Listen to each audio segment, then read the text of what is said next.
تو اب ہم جب ان کے پاس بیٹھتے ہیں ان کو ٹائم دیتے ہیں تو وہ اتنا خوش ہوتے ہیں، اپنی جو اندر کی جو فیلنگز ہوتی ہیں وہ بتا رہے ہوتے ہیں کہ کبھی کلر سے کھیل رہے ہوتے ہیں، کبھی ہماری کسی جولری، کبھی اینک کو دیکھ کے وہ کر رہے ہوتے ہیں کہ یہ چاہیے وہ چاہیے.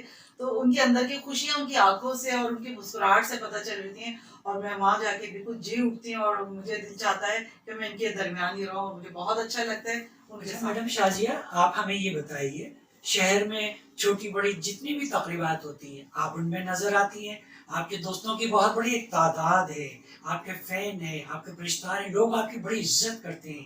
ایسی کیا وجہ ہے آپ کے اندر، آپ کے کردار میں، آپ کی شخصیت میں، آپ کے کام میں، کہ لوگ جوک در جوک آپ کے فین اور جلدی دوست بن جاتے ہیں؟ دیکھیں وہی بات کہوں گی نا کہ میں ایک شعر آپ کو پڑھتی ہوں اپنا، کہ لاکھ دل میں ملال رکھتی ہوں، لاکھ دل میں ملال رکھتی ہوں، پھر بھی سب کا خیال رکھتی ہوں، دیکھا جاتا نہیں کسی کا غم، خوش سب کو حسب حال رکھتی ہوں. تو یہی ہے کہ آپ کی جو مسکراہٹ ہوتی ہے، آپ کا اخلاق جو ہوتا ہے وہ سب سے اچھا ہوتا ہے، کاؤنٹ کیا جاتا ہے. اور ہم لوگوں کے مسائل حل کرنے کے لیے نکلے ہوتے ہیں، تو یہی ہوتا ہے کہ کسی کے ذریعے ہم چین بنیں اور اس کا ساتھ دیں اور اس کے مسائل کو ہم حل کریں. تو یہی ہوتا ہے، کسی بھی پلیٹ فارم پہ ہوتی ہوں تو میں کوشش کرتی ہوں کہ میں کسی کے لیے بھی کوئی مدد یا کام آ سکتی ہوں تو سب کو یہی کہتی ہوں کہ میرے ذریعے آپ کا کوئی کام ہو سکتا ہے تو میں ضرور کروں گی، اور میں اس میں کبھی بھی تکلف نہیں کرتی. میڈم شازیہ، جیسا کہ آپ جانتی ہیں آج 6 ستمبر ہے، اور ہمیشہ 1965 کے بعد 6 ستمبر کو، جیسا کہ آپ جانتی ہیں کہ ہم ہمیشہ افواج پاکستان اور پوری قوم یوم دفاع مناتی ہے. آپ یوم دفاع کے حوالے سے قوم کو، نوجوانوں کو کیا میسج دینا چاہیں گی؟ میں جو نوجوانوں کو یہ میسج دینا چاہوں گی کہ دیکھیں ہمارے وطن کے لیے جو ہمارے پاسبان ہیں کتنی قربانیاں دیتے ہیں، تو ان کی قربانیوں کو رائیگاں نہیں جانے دیں اور اسی طرح بننے کی کوشش کرنی چاہیے نوجوان کو. تو پلیز یہی ہے کہ ہم ان سے اور ان کو کاپی کرنے کی کوشش کریں، کہ ان کا جیسا بننے کی کوشش کریں، اور ہمیں وہ بننا چاہیے. میڈم شازیہ، جیسا آپ جانتی ہیں کورونا ایک عالمی وبا ہے جس نے پوری دنیا کے ممالک کو اپنی لپیٹ میں لیا ہوا ہے. لاکھوں کی تعداد میں لوگ لقمہ اوجل اور موت کی نیند سو چکے ہیں. آپ اپنے پاکستانیوں کو کورونا کے حوالے سے، گو کہ پاکستان میں کورونا ابھی کم ہو گیا ہے، لیکن آپ پھر بھی کیا میسج دینا چاہیں گے اپنے ہم وطنوں کو؟ آپ کرونا کو یہ نہیں سمجھے کہ کرونا نہیں ہے، کرونا ہے اور بہت خطرناک حد تک ہے. آپ نے دنیا میں دیکھ لیا ہوگا کہ اس نے کتنی تباہی پھیلائی ہے. بھارت جیسا ملک دوسرے نمبر پہ آ چکا ہے. ہمارے تو اللہ تعالیٰ کا بڑا فضل ہے، بڑا کرم ہے کہ ہم نے کورونا سے بہت اچھی طرح اس سے فائٹ کی ہے، اور ایس او پیز کو فالو کیا ہے، اور اس کو کرنا چاہیے. آپ اس کو اتنا ایزی نہیں ہے. ابھی بھی ہم سمجھ رہے ہیں کہ کورونا کے کیسز کم ہو گئے، کہ 500 تک آ گئے، تو یہ نہ سمجھے کورونا موجود ہے. اور پلیز پلیز میں پھر کہوں گی کہ ماسک اور سینیٹائزر کا استعمال کیجیے، مجمع میں جانے سے گریز کیجیے، اور کم سے کم اب ایس او پیز کو فالو کرتے ہوئے اپنے کام کیجیے. دیکھیے دنیا چل رہی ہے اور ہمیں کام جاری رکھنا ہے، تو لہٰذا اس کے ساتھ ساتھ ہمیں ایس او پیز کو بھی فالو کرنا ہے.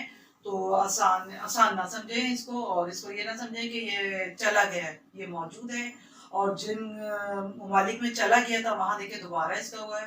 اور ہم اسکول بھی اگر کھل رہے ہیں تو میں یہی کہنا چاہوں گی کہ وہاں پر بھی احتیاط کی جائے اور ایس او پیز کو فالو کرتے ہوئے اسکول کھولے جائیں. ناظرین، آج ہم میڈم شازیہ سے بہت اہم سوال پوچھنے جا رہے ہیں. وہ یہ کہ آج کی جو نسل ہے، آج کے جو نوجوان ہیں، ان کے اندر مایوسی اتنی اس قدر اور غمگین کیفیت موجود ہے کہ وہ نشے کی جانب راغب ہو رہے ہیں. تو ہم میڈم شازیہ سے پوچھنا چاہیں گے کہ اس کا علاج اور اس کا سدباب کس طرح کیا جائے؟ آج کل کے تعلیمی ادارے جو ہیں وہ منشیات کے گڑھ بن چکے ہیں. تو خدا را ہم یہی کر سکتے ہیں کہ ان سب سے زیادہ ہمارے جو ارباب اختیار ہیں ان کو تعلیمی اداروں میں یہ منشیات کی روک تھام کرنی چاہیے، جس کی وجہ سے نوجوان نسل پڑھنے سے زیادہ اتنی مایوس ہو چکی ہے کہ وہ اپنی جان سے کھیلنا بہت آسان سمجھتی ہے. جب وہ بالکل ہر طرف سے مایوس ہو جاتی ہے تو اس کا حل یہ نکلتا ہے کہ وہ اپنی جان لے لیتی ہے. خودکشیاں اتنی عام ہو رہی ہیں اور تعلیمی اداروں میں پڑھائی کی جگہ منشیات ہیں. تو ارباب اختیار سے میری یہ ریکویسٹ ہوگی کہ برائے مہربانی ہماری جو نسل ہے، آئندہ آنے والی نسل کو ہم کیا دے رہے ہیں، وہ کیا ان کو مل رہا ہے. تو پلیز پلیز آپ یہ ختم کریں، منشیات کی روک تھام کی جائے تاکہ ہمارے نوجوان جس طرح پہلے ہمارے اتنے پڑھے لکھے ہمارے جو ہیروز ہیں ان کی طرح ہماری یونیورسٹیوں سے، اسکولوں سے، کالج سے وہی طالب علم نکلیں کہ جو آگے جا کے بھی کامیاب ہوں. میڈم شازیہ بالکل آپ نے درست فرمایا. منشیات ایک لالت ہے، لالت ہے. اس لالت سے چھٹکارے کے لیے نوجوانوں کو اپنے اندر ایک حوصلہ پیدا کرنا ہوگا اور اس جنگ میں شامل ہونا پڑے گا، کیونکہ اس نشے سے ان کی جو جسمانی کمزوریاں پیدا ہوتی ہیں، والدین پریشان ہوتے ہیں، اہل محلہ، عزیز و قریب، دوست احباب پریشان ہوتے ہیں، وہ پورے معاشرے کے لیے سر درد ہوتا ہے. میڈم شازیہ ہم آپ سے دوسرا سوال یہ کرنا چاہیں گے نوجوانوں کے حوالے سے. جیسا کہ آپ جانتی ہیں کہ ہر سال کئی لاکھ نوجوان ڈگریاں لے کے نکلتے ہیں اور لیکن وہ اپنی جاب کا آغاز نہیں کر سکتے. کسی بھی کوئی وجہ ہو سکتی ہے، کوئی بھی مجبوری ہو سکتی ہے، کاروبار نہیں کر سکتے، ان میں کوئی ہنر نہیں ہوتا. ایسے وہ نوجوان جو بہت ان کے اندر مایوسی پیدا ہو چکی ہے، ان کو حوصلہ دلانے کے لیے آپ کیا کہنا چاہیں گے؟ سب سے پہلے تو دیکھیے ہمارے مذہب میں یہ کہ مایوسی حرام ہے. مایوسی کو تو ہونا ہی نہیں چاہیے. انسان جب محنت کرتا ہے تو چاہے دیر میں ہو لیکن کامیابی ضرور حاصل کرتا ہے. دیر آئے درست آئے جو کہتے ہیں، تو وہ اسی لیے کہتے ہیں. لیکن آپ نے اگر پڑھا ہے تو جدوجہد جاری رکھیں. کل آج ضرور آپ کا وہ حل اس کا نکلے گا. مایوسی نہیں ہونا چاہیے، مایوسی گناہ ہے. دیکھیں تعلیم حاصل کرنے کے بعد فوری آپ کو کسی تشتری میں تو نوکری نہیں ملتی ہے، تو اس کے لیے جدوجہد، انٹرویوز جاری رہتے ہیں. لیکن ہمارے جو نوجوان ہیں وہ چاہتی ہے کہ فرسٹ اگر کوئی جاب مل رہی ہے تو جس طرح اس نے حاصل کیا ہے نا وہ فوری مل جائے، جو نہیں ہو سکتا. اس لیے کہ لوگ تعلیمی اداروں سے فارغ اس طرح ہو رہے ہیں لیکن اداروں سے وہاں پر سیٹیں نہیں ہیں. جو پہلے ہیں جو ریٹائر بھی ہو جاتے ہیں تو ریٹائر ہونے کے بعد بھی ان کو ایکسٹینشن مل جاتی ہے اور ایک ایک 2 سال کر رہے ہوتے ہیں. یہ بھی ہمارے نوجوانوں کا مسئلہ ہے کہ جب ان کی ایج ہوتی ہے ان کو اس ٹائم وہ جاب نہیں مل رہی تھی. لوگ ریٹائر ہونے کے بعد بھی 2 3 5 سال وہاں پر جمے ہوئے ہوتے ہیں. تو پلیز وہی ہم کہیں گے کہ ہمارا جو سسٹم ہے اس کو چینج ہونا چاہیے.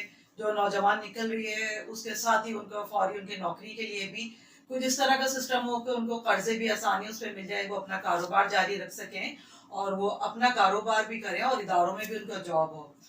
تو اس کے لیے نوکریاں تلاش کرنی ہوگی. تو تلاش کے ساتھ ساتھ اس کے لیے ہمیں وہ ادارے ان میں کوئی ایسے رکھیں گے بھی کہ وہ وہاں سے نکلیں تو ان کو نوکریاں بھی ملیں.